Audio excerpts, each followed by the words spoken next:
धमकी उसने जान से मारने की दी है। उन्होंने कहा कि वो बच्चे स्कूल से घर नहीं जाएंगे, जिस कुर्सी पे बैठे हो आराम से बैठ के टाइम काटो, वरना लाल बत्ती पे गोली मारेंगे जो चेयरमैन है उसके भी।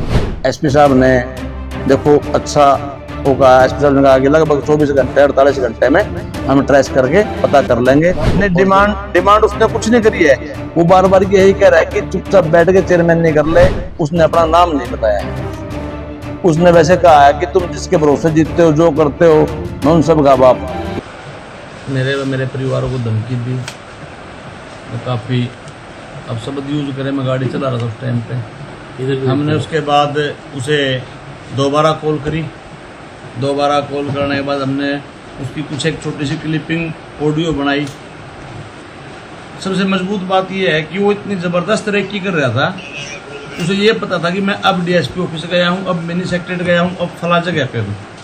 उस रेकी इतनी मजबूत थी कि जो सोचने के लिए मजबूर कर रही थी। हम तो मान चलो फेंक कॉल आ जाते हैं, लेकिन वो बाई नेम मेरे फैमिली मेंबर तक के जो आदमी नेम ले रहे हैं, तो कहीं ना कहीं हमारे को पूर्ण रूप से जानता है शहर में। उसने बाई नेम सभी को धमकी दी है, जो मेरी मिसेज चेयरमैन वहां तक भी दी है, मेरे बच्चों को भी दी है। कहा क्या एग्जैक्टली क्या था?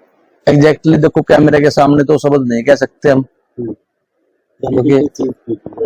धमकी उसने जान से मारने की दी है।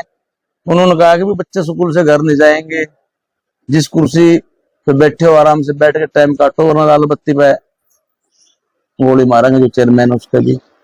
जो अब शब्द उसने यूज करे हैं, देखो जनता के सामने जाने हैं, वो तो हम नहीं बता सकते, हमारे पास है उसके। हमने उसकी एक ऑडियो क्लिपिंग बनाई, दूसरे मोबाइल से व्हाट्सएप कॉल की, हमने वो पुलिस को दे दी है। रात हमने एक लिखित में बयान सोनली थाने में दे दिया था। अब हमारे जिला परिषद के कुछ हमारे साथी हैं, जो मेंबर्स हैं, जो हमारे लिए दिन रात खड़े रहते हैं। अब वो आए थे, पहले हम डीसी साहब से मिले, डीसी साहब ने हमें एसपी साहब के पास भेजा, फिर हम एसपी साहब से मिल के आए अभी कैंप ऑफिस जाके। एसपी साहब ने देखो अच्छा होगा, एसपी साहब ने कहा कि लगभग 24 घंटे 48 घंटे में हम ट्रेस करके पता कर लेंगे, और जब तक आपको भी गनमैन दे रहे हैं और बच्चों की भी सुरक्षा रखना हमारी जिम्मेवारी है। कॉल कौन सा नंबर पे?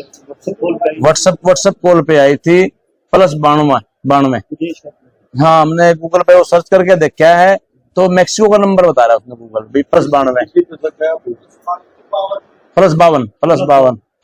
है। हाँ देखो शक तो जी मेरा तो अनिल भाई नेचर रहा सरल सा है। मैं तो मोटरसाइकिल पे घूमता रहूँ, आप भी देखो शहर में सारा दिन।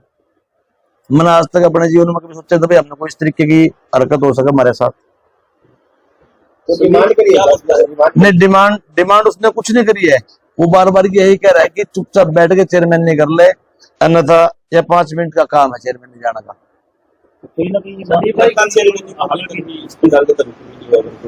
देखो अभी 4 मंथ हुए हैं चेयरमैन बने हुए।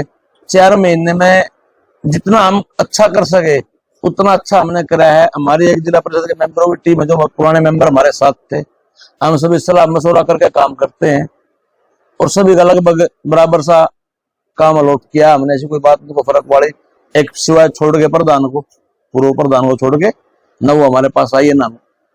संदीप भाई आपने एक बात तो बताओ, हमारे ऊपर तो किसी पार्टी का लोगो था ही नहीं ना।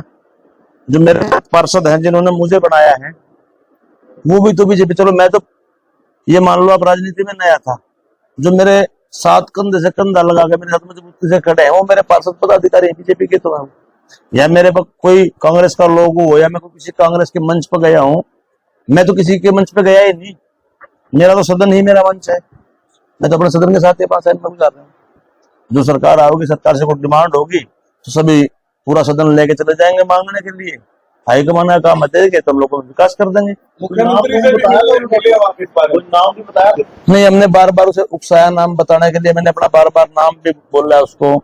आगे से थोड़ी बदतमीजी करने की हमने कोशिश करी ताकि तेज में आगे नाम बता दे, उसने अपना नाम नहीं बताया है।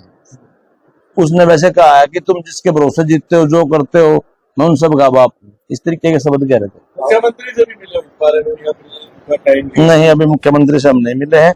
हम जल्द ही अगर पहली बात तो मानते हैं कि हमें कहीं तक जाने की जरूरत नहीं पड़ेगी, क्योंकि एसपी साहब ने हमें अच्छा आश्वासन दिया है और अच्छी बात कही है, तो शायद हमारा मामला निपट जाए यहीं तक। आवाज कुछ जाने पहचाने होती है आपको? हाँ, आवाज से हम जैसे देखो अमन भाई, हम राजनीति करते हैं यहाँ पे, तो हम हर गांव के आदमी का हमें पता है भाई ये आवाज पुराड़ गांव वालों की है, ये आवाज सोनौली वालों की है, थोड़ा डिफरेंट होता है हमारा हर गांव में, 1 किलोमीटर के दायरे में फर्क आ जाता है। हम जहां तक महसूस कर पा रहे हैं उस आवाज को, वो आवाज पुगथला, श्यामड़ी, इस साइड के क्षेत्र की, हमारे बड़े बुजुर्ग भी बैठे थे मेरे परिवार के रात को घर पे, वो आवाज को सुन रहे थे, उनको आवाज का तजर्बा ज्यादा है, उनका भी यही कहना है कि आवाज मिक्सिंग है सोनीपत प्लस पानीपत का। हमारा कहना मतलब ये कि अंडर 30 से 40 किलोमीटर के दायरे का आदमी लोकल है। तो कहीं आपकी कोई इस दायरे के अंदर किसी से कोई दुश्मनी या कोई झगड़ा, कोई पुराना नहीं, अगर मैं तो किसी से मानता नहीं, अगर कोई मानता है